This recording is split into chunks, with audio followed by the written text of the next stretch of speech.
പലപ്പോഴും BJP ഓരോ സാധനങ്ങൾ ഇട്ടുകൊടുക്കുകയാണ് ചെയ്യുന്നത് കോൺഗ്രസിന് പിടിക്കാൻ വേണ്ടി.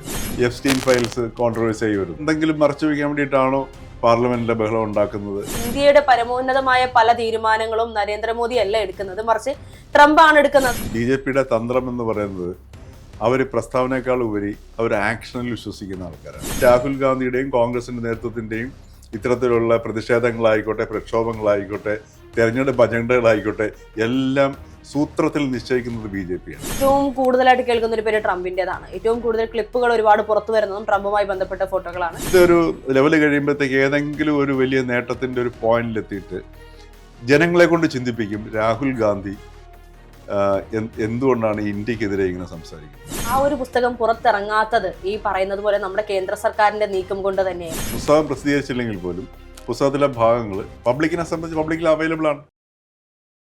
നമ്മുടെ പാർലമെന്റിൽ സംഭവബഹുലമായ കാര്യങ്ങൾ ഇപ്പോൾ നടന്നുകൊണ്ടിരിക്കുന്നത്. അതിപ്പോൾ കേരളത്തിലെ നിയമസഭയിലായിക്കോട്ടെ, കേന്ദ്രത്തിലെ ലോക്സഭയിലായിക്കോട്ടെ, വലിയ രീതിയിലുള്ള വിവാദങ്ങളാണ് നടന്നുകൊണ്ടിരിക്കുന്നത്. നമുക്കറിയാം, കഴിഞ്ഞ ദിവസങ്ങളിലായി രാഹുൽ ഗാന്ധിയുമായി ബന്ധപ്പെട്ട് അദ്ദേഹം ഉന്നയിക്കുന്ന ഓരോ കാര്യങ്ങളെയും വായടപ്പിക്കുന്ന ഒരു കേന്ദ്ര സർക്കാരിന്റെ നീക്കമാണ് കാണുന്നത്. ഒരർത്ഥത്തിൽ പറഞ്ഞാൽ കേന്ദ്ര സർക്കാരിന്, പ്രത്യേകിച്ച് നരേന്ദ്രമോദി, ബഹുമാനപ്പെട്ട പ്രധാനമന്ത്രി നരേന്ദ്രമോദിക്ക് രാഹുൽ ഗാന്ധിയോടുള്ള ഭയമാണ് അദ്ദേഹം വാ തുറക്കാൻ സമ്മതിക്കാത്തത് എന്നുള്ള ആരോപണം വന്നാലും നമുക്കതിനെ തെറ്റു പറയാൻ സാധിക്കില്ല എന്നുള്ളതാണ്. കഴിഞ്ഞ ദിവസമായിരുന്നു ഇത്തരത്തിൽ നമ്മുടെ മുൻ കരസേനാ മേധാവിയുടെ ഒരു പുസ്തകത്തിലെ ചെറിയ ചില ഭാഗങ്ങൾ പുറത്തു വിട്ടുകൊണ്ട് അദ്ദേഹം പറഞ്ഞ ചില കാര്യങ്ങൾ. അതിന് പ്രതിരോധ മന്ത്രി പറഞ്ഞൊരു കാര്യം, ആ പുസ്തകം പ്രകാശനം ചെയ്തിട്ടുണ്ടോ, പ്രസിദ്ധീകരിച്ചിട്ടുണ്ടോ, പിന്നെ ഇവിടെ പറയുന്നതിൽ കാര്യമില്ല എന്ന്. പക്ഷേ ആ ഒരു പുസ്തകം പുറത്തിറങ്ങാത്തത് ഈ പറയുന്നത് പോലെ നമ്മുടെ കേന്ദ്ര സർക്കാരിന്റെ നീക്കം കൊണ്ട് തന്നെയല്ലേ? യഥാർത്ഥത്തിൽ അവർ അനുവദിക്കാത്തത് കൊണ്ടും അത് ഇറങ്ങിയാൽ അവർക്ക് തന്നെ ഒരു ചോദ്യചിഹ്നമാകും എന്നുള്ളത് കൊണ്ടും തന്നെയല്ലേ അവരതിന് അനുവദിക്കാതിരിക്കുന്നത്? അത് ഈ BJP ആയത് കാരണം നമുക്ക് മനസ്സിലാവുന്നില്ല അവരുടെ ഉദ്ദേശം എന്താണ്. അതെ, കാരണം ഇപ്പം നമുക്ക് പെട്ടെന്ന് തോന്നും രാഹുൽ കാരണം ഒരു വളരെ സിമ്പിളായിട്ട് നോക്കുകയാണെന്നുണ്ടെങ്കിൽ BJPക്ക് വളരെ അനായാസമായിട്ട് പരിഹരിക്കാവുന്നൊരു വിഷയമായിരുന്നു. കാരണം ഇപ്പം പുസ്തകം പ്രസിദ്ധീകരിച്ചില്ലെങ്കിൽ പോലും പുസ്തകത്തിലെ ഭാഗങ്ങൾ ഒരു ഇംഗ്ലീഷ് ആർട്ടിക്കിളായിട്ട് പുറത്തു വന്നിട്ടുണ്ട്. പബ്ലിക്കിനെ സംബന്ധിച്ച് പബ്ലിക്കിൽ അവൈലബിൾ ആണ്. പിന്നെ ആർക്ക് വേണമെങ്കിലും ലഭ്യമാകുന്ന സാധനമാണ്. അപ്പോൾ അത് പുസ്തകം പ്രസിദ്ധീകരിച്ചോ ഇല്ലയോ എന്നുള്ളതോടെ പ്രശ്നമല്ല. അത് പാർലമെന്റിൽ വേണേൽ ചർച്ചയ്ക്ക് വയ്ക്കാവുന്നുണ്ടായിരുന്നുള്ളൂ. വേണമെങ്കിൽ ഭരണകക്ഷിക്ക് പിന്നെ രാജ്നാഥ് സിംഗിന് വളരെ നിസ്സാരമായിട്ട് ആ വിഷയത്തെ സോൾവ് ചെയ്യാന്നുള്ളത്. ഉദാഹരണത്തിന് അവിടെ ഗാൽവാനിൽ അങ്ങനെ ഒരു പ്രത്യേക സാഹചര്യം ഉണ്ടായ സമയത്ത് അത് നടപടിയെടുക്കേണ്ട ഒരു പൊളിറ്റിക്കൽ ഡിസിഷനാണ് വേണ്ടത്. അന്നേരത്തെ പൊളിറ്റിക്കൽ ഡിസിഷൻ എന്ന് പറയുന്നത് അന്നേരത്തെ സാഹചര്യങ്ങൾ നോക്കിയിട്ട് ഒരു കടുത്ത നടപടിയിലേക്ക് പോകേണ്ട, ഒരു കലുഷിതമായ അന്തരീക്ഷത്തിനെ സോൾവ് ചെയ്തുകൊണ്ട് അവിടെ നടപടികളായിട്ട് മുമ്പോട്ട് പോകാം എന്നൊരു പൊളിറ്റിക്കൽ ഡിസിഷൻ ആണ് സെൻട്രൽ ഗവൺമെൻറ് എടുത്തത്. അത് മോശമായെന്ന് തോന്നുന്നില്ല, നന്നായി എന്ന് തോന്നുന്നു എന്ന് വേണമെങ്കിൽ സമർത്ഥിക്കാവുന്നുണ്ടായിരുന്നുള്ളൂ. അങ്ങനെ പറഞ്ഞ് വളരെ അനായാസമായിട്ട് വേണമെങ്കിൽ കൈകാര്യം ചെയ്യാവുന്നുണ്ടായിരുന്നുള്ളൂ BJPക്ക് വേണമെങ്കിൽ. പക്ഷെ അത് എന്തുകൊണ്ട് ചെയ്യുന്നില്ല എന്നുള്ളതാണ് നമുക്കൊരു BJP ആയതുകൊണ്ട്. കാരണം എന്ന് വെച്ചാൽ BJPയുടെ ഓരോ തന്ത്രങ്ങളും ഈ കോൺഗ്രസിന്റെ, വിശേഷം രാഹുൽ ഗാന്ധിയുടെയും കോൺഗ്രസിന്റെ നേതൃത്വത്തിന്റെയും ഇത്തരത്തിലുള്ള പ്രതിഷേധങ്ങളായിക്കോട്ടെ, പ്രക്ഷോഭങ്ങളായിക്കോട്ടെ, തെരഞ്ഞെടുപ്പ് അജണ്ടകളായിക്കോട്ടെ, എല്ലാം സൂത്രത്തിൽ നിശ്ചയിക്കുന്നത് BJP ആണ്. ഉദാഹരണത്തിന് എന്തുകൊണ്ടാണ് ഇപ്പം ഇതിനെ ഒരു വലിയ വിഷയമാക്കി പാർലമെന്റിൽ വരാൻ BJP ആഗ്രഹിക്കുന്നു എന്നുള്ളതാണ് ഞാൻ മനസ്സിലാക്കുന്നത്. മറ്റേതെങ്കിലും വിഷയങ്ങളിൽ നിന്ന് ശ്രദ്ധ തിരിച്ചുവിടാൻ വേണ്ടിയിട്ടാണോ?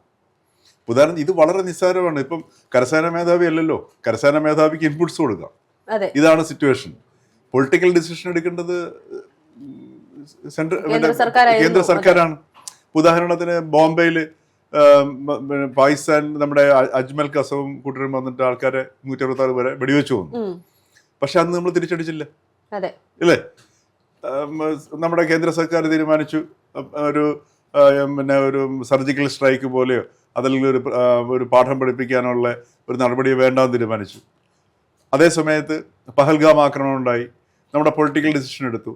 നമ്മൾ അവരുടെ പാകിസ്ഥാനിലെ ടെററിസ്റ്റ് ക്യാമ്പുകൾ എല്ലാം നശിപ്പിച്ച് നല്ല പ്രഹരം കൊടുത്തു അവർക്ക്, അല്ലേ? അപ്പൊ ഈ പൊളിറ്റിക്കൽ ഡിസിഷൻ വേണോ വേണ്ടേ എന്നുള്ളത് പൊളിറ്റിക്കൽ ഡിസിഷനാണ്. അല്ലാതെ കരസേനാ മേധാവി ഇപ്പൊ അത്തരം ഒരു സാഹചര്യം ഉരുത്തിരിഞ്ഞു, ഗാൽവനില് പിന്നെ അവരുടെ ടാങ്കുകൾ കയറി വന്നു, നമുക്ക് ഒരു നടപടിയെടുക്കേണ്ട അവസ്ഥയായിരുന്നു. ഒരു മിലിറ്ററി പോയിന്റ് ഓഫ് വ്യൂല് കറക്റ്റ് ആയിരിക്കും, പക്ഷെ ഒരു പൊളിറ്റിക്കൽ പോയിന്റ് ഓഫ് വ്യൂല് കറക്റ്റ് ആവണമെന്നില്ല. ന്യായീകരിക്കാന്നുള്ളൂ. എന്നിട്ടും എന്തുകൊണ്ട് കോൺഗ്രസിനെ ഇട്ടി കളിപ്പിക്കുന്നു എന്നുള്ളതാണ് എനിക്ക് സംശയം. കാരണം BJPയുടെ തന്ത്രങ്ങളെന്ന് പറഞ്ഞു കഴിഞ്ഞാൽ നമ്മൾ വിചാരിക്കണമൊക്കെയില്ല. കാരണം വളരെ ആസൂത്രിതമായിട്ട് ഇതിൻ്റെ 10-15 സ്റ്റെപ്പുകൾ മുമ്പിലേക്ക് കണ്ടിട്ടായിരിക്കും അവർ ഈ ഒരു സാധനം ചെയ്യുന്നത്. ഇപ്പം വേറെ ഏതെങ്കിലും ഒരു ഫയലുകൾ പിന്നെ മൂടി വയ്ക്കപ്പെടാൻ വേണ്ടിയിട്ടാണോ, വേറെ ഏതെങ്കിലും സാഹചര്യം? ഇപ്പോൾ for example Epstein files controversy ആയി വരുന്നു. അതിനുശേഷം ഇപ്പം സുബ്രഹ്മണ്യ സ്വാമിയുടെ വേറൊരു സംഗതി, അത് വളരെ ഡെറോഗേറ്ററി ആയിട്ടുള്ള ഒരു സ്റ്റേറ്റ്മെൻറ്റാണ് അദ്ദേഹത്തിന് വന്നിരിക്കുന്നത്.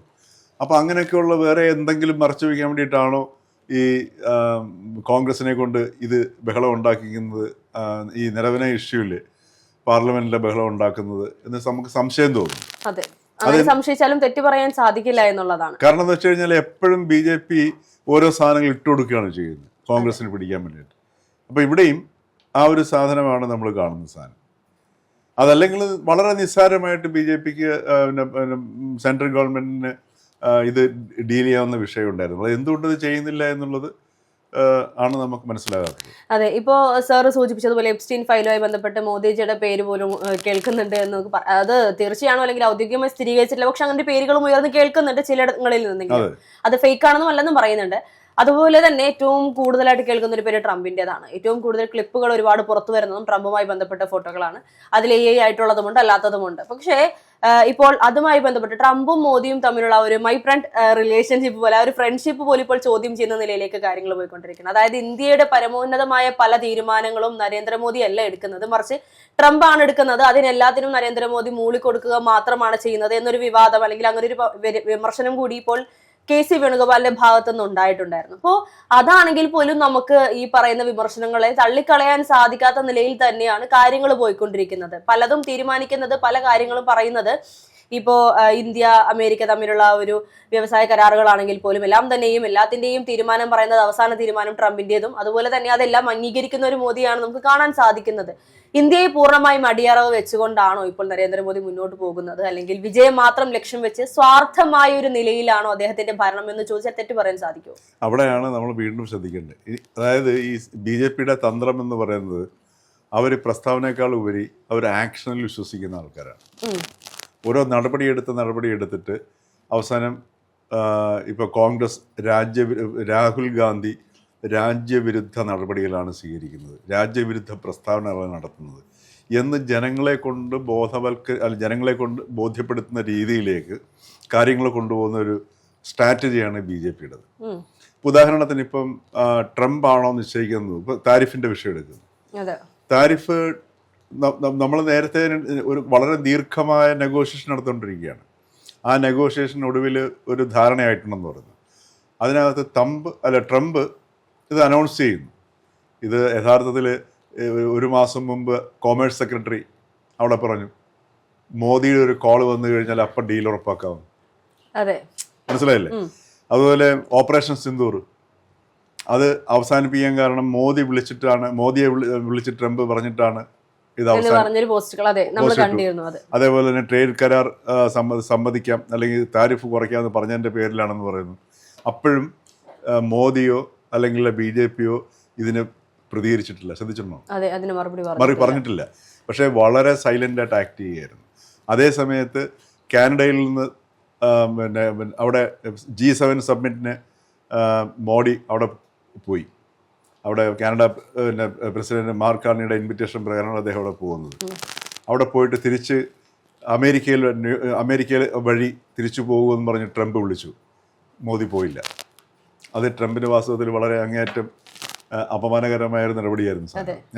അപ്പോൾ ഇത്തരത്തിലുള്ള ഈ ട്രംപ് അവകാശവാദങ്ങളെല്ലാം ഉന്നയിക്കുമ്പോഴും മോദി വിളിച്ചോ ഇല്ലയോ എന്നുള്ള സംഗതികളൊന്നും ഇവിടുന്ന് റെസ്പോണ്ട് ചെയ്യുന്നില്ല. അതേ സമയത്ത് ട്രംപിൻ്റെ ക്രെഡിബിലിറ്റി എത്രമാത്രം ഉണ്ടെന്നുള്ളത് നമുക്കറിയാം, അല്ലേ? ഇപ്പോൾ ഉദാഹരണത്തിന് എനിക്ക് ഈ നോബൽ സമ്മാനം തരൂ എന്നും പറഞ്ഞ് കൊച്ചു കുട്ടികൾ പാലിന് കരയുന്ന പോലെ കരഞ്ഞ ട്രംപിനാണ് നമ്മുടെ മുമ്പിലുള്ളത്. ലോകം മുഴുവൻ അറിയാൻ ട്രംപിൻ്റെ വിശ്വാസ്യത എന്താണെന്ന്. പക്ഷെ അങ്ങനെയുള്ള ഒരു സാഹചര്യത്തിൽ ഇത് പെട്ടെന്ന് ഈ മാറുന്ന ലോകക്രമത്തിൽ പിന്നീട് നമ്മൾ കാണുന്ന മോദി എന്ന് പറഞ്ഞാൽ ചൈനയിലെ ഷീ ജിൻപിങ്ങും പുടിനുമായിട്ട് സൗഹൃദം പങ്കുവയ്ക്കുന്ന അവിടെ ചൈനയിലെ ചിത്രങ്ങൾ നമ്മൾ കാണുന്നു. അപ്പോൾ ചൈനയുമായിട്ട് എടുക്കുന്നു. അപ്പോൾ റഷ്യൻ പ്രസിഡന്റ് ഇവിടെ വരുന്നു. പെട്ടെന്ന് ഒരു ലോക ശ്രദ്ധ തന്നെ മോദിയിലേക്ക് പോകുന്നു. അത് കഴിഞ്ഞിട്ട് ഇപ്പോൾ മദർ ഓഫ് ഓൾ ഡീൽസ് എന്ന് പറഞ്ഞിട്ടുള്ള യൂറോപ്യൻ യൂണിയനുമായിട്ടുള്ള ട്രേഡ് കരാർ, ഫ്രീ ട്രേഡ് കരാർ ഒപ്പിട്ടിരിക്കുന്നു. 96.68 സാധനങ്ങൾക്ക്, യൂറോപ്പിൻ്റെ സാധനങ്ങൾക്ക് ഇവിടെ 0 താരിഫാണ്. അതേപോലെ തന്നെ ഇന്ത്യയിൽ നിന്നുള്ള 99.9% ഉൽപ്പന്നങ്ങൾക്ക് യൂറോപ്പിൽ 0 താരിഫ്. അപ്പോൾ ഈ രീതിയിലുള്ളൊരു വലിയ ഒരു ട്രേഡ് ഡീൽ ഉണ്ടാക്കുന്നു. യഥാർത്ഥത്തിൽ ഇത് ശരിക്കും പറഞ്ഞാൽ അമേരിക്ക ഞെട്ടിച്ചൊരു സാധനമാണ്. അപ്പോൾ അതിൻ്റെ പശ്ചാത്തലത്തിലാണ് ഇപ്പോൾ പാകിസ്ഥാൻ, ഇപ്പം മോഡി ഇടയ്ക്കിടയ്ക്ക് പോയി ഈ മറ്റേ ആസിം മുനീർ അമേരിക്കയിൽ പോയി ട്രംപിൻ്റെ ആതിഥ്യം സ്വീകരിക്കുകയും ട്രംപിന് മണ്ണുകൊണ്ട് കൊടുക്കുകയൊക്കെ ചെയ്തുകൊണ്ടിരുന്ന മുനീറിന് ആ പാകിസ്ഥാന് 19%. സത്യം പറഞ്ഞാൽ നിവൃത്തിയില്ലാതെ അവർക്ക് വെറുതെ കൊടുക്കേണ്ടതാണ്. ആ 19% പാകിസ്ഥാൻ ടാരിഫ് ഏർപ്പെടുത്തിയപ്പം നമുക്കിവിടെ ഉണ്ടായിരുന്ന 25% പിഴച്ചുങ്കവും 25% പരസ്പര ചുങ്കവും എല്ലാം മാറ്റിയിട്ട് വെറും 18%-ലേക്ക് കൊണ്ടുവന്നു. ഇത് ജിയോ പൊളിറ്റിക്സിൽ ഇന്ത്യയുടെ ഒരു പ്രാധാന്യം കാണിക്കുന്ന സാധനമാണ്. അപ്പോൾ ഈ രീതിയിൽ ഉള്ള ഒരു ഡീലുകൾ നടന്നുകൊണ്ടിരിക്കുന്ന സമയം വളരെ അതൊരു അർത്ഥത്തിൽ നമ്മളിതിൻ്റെ ഈ ഇന്ത്യയും അമേരിക്കയും തമ്മിലുള്ള ഡീലിൻ്റെ വിശദാംശങ്ങൾ നമ്മുടെ മുമ്പിലില്ല. പക്ഷെ എന്നാൽ പോലും കാർഷികവും ഡയറിയും മറ്റേ പാലുൽപ്പന്നങ്ങളുടെയും മേഖലകളും തുറന്നു കൊടുക്കാൻ സാധ്യതയില്ല. അതൊക്കെ സംരക്ഷിക്കുന്ന പറഞ്ഞിട്ടുമുണ്ട്. അപ്പോൾ ഇത് വരുന്ന സമയത്ത് ഒരു വലിയ മാറ്റം ആണ് പ്രതീക്ഷിക്കുന്നത്. അപ്പോൾ ഈ രീതിയിൽ എക്കോണമിയെ കൊണ്ടുപോവുകയും അതുപോലെ തന്നെ ഇപ്പം നമ്മുടെ സ്റ്റോക്കിൻ്റെ അവസ്ഥ കണ്ടില്ലേ, മേപ്പോട്ട് കുതിക്കുന്നു, റുപ്പി സ്ട്രോങ് ആവുന്നു. അപ്പോൾ ഇത്തരത്തിലുള്ള ആക്ഷനിലൂടെ ഒരു പൊയ്ക്കൊണ്ടിരിക്കുകയാണ് ചെയ്യുന്നത്. ഇതൊരു ലെവൽ കഴിയുമ്പോഴത്തേക്ക് ഏതെങ്കിലും ഒരു വലിയ നേട്ടത്തിൻ്റെ ഒരു പോയിന്റിലെത്തിയിട്ട് ജനങ്ങളെ കൊണ്ട് ചിന്തിപ്പിക്കും രാഹുൽ ഗാന്ധി എന്തുകൊണ്ടാണ് ഇന്ത്യക്കെതിരെ ഇങ്ങനെ സംസാരിക്കുന്നത്. ആ ഒരു അവസ്ഥയിലേക്ക് സാധനങ്ങളെ കൊണ്ടെത്തിക്കുക. ഇതൊരു സ്ട്രാറ്റജിയാണ് BJP. പക്ഷേ ഇത് കോൺഗ്രസിന് മനസ്സിലാക്കാൻ കഴിയുന്നില്ല. ഈ ഒരു BJPയുടെ സ്ട്രാറ്റജി കോൺഗ്രസിന് മനസ്സിലാക്കാൻ, അതാണ് കോൺഗ്രസിന് പറ്റുന്നത്. പെട്ടെന്ന് കിട്ടുന്ന ഒരു അന്തരീക്ഷത്തിൽ ഇന്നിപ്പം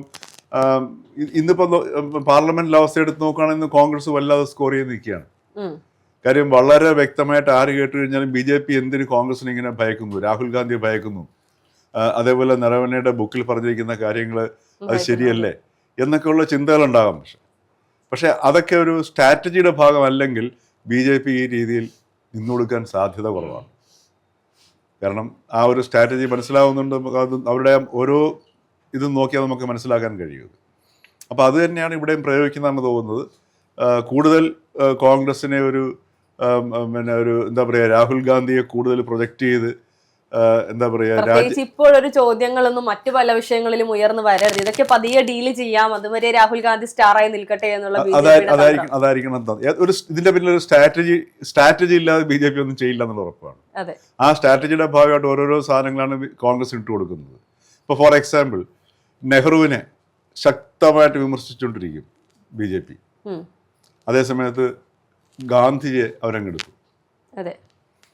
ഗാന്ധിജി ഇപ്പം BJPയുടെ തിരിച്ചു വാങ്ങിക്കണമെന്ന് പറഞ്ഞ് ബഹളം പിന്നെ ശ്രമം നടത്തിക്കൊണ്ടിരിക്കുകയാണ് കോൺഗ്രസ്. പട്ടേലിനെയും ഗാന്ധിജിയും BJP എടുത്തു. അതേസമയത്ത് നെഹ്റുവിനെ നിശ്ചിതമായി വിമർശിക്കും. അപ്പം നെഹ്റുവിയൻ കോൺഗ്രസിൽ കിടന്നിട്ട് നെഹ്റുവിൽ കടന്ന് കോൺഗ്രസിനെ കൊണ്ട് അവിടെ കടിച്ചു തൂങ്ങിക്കുക. അതൊരു സ്ട്രാറ്റജിയാണ്. പക്ഷേ ഇത് കോൺഗ്രസിനും മനസ്സിലാവത്തില്ല. ഈ കോൺഗ്രസിനെ സപ്പോർട്ട് ചെയ്യുന്ന ഇന്ത്യയിലെ തന്നെ ബുദ്ധിജീവികളായിട്ടുള്ള സെക്യുലറിസ്റ്റ് കോളംനിസ്റ്റുകളുണ്ടല്ലോ, അവർക്ക് മനസ്സിലാവുന്നില്ല.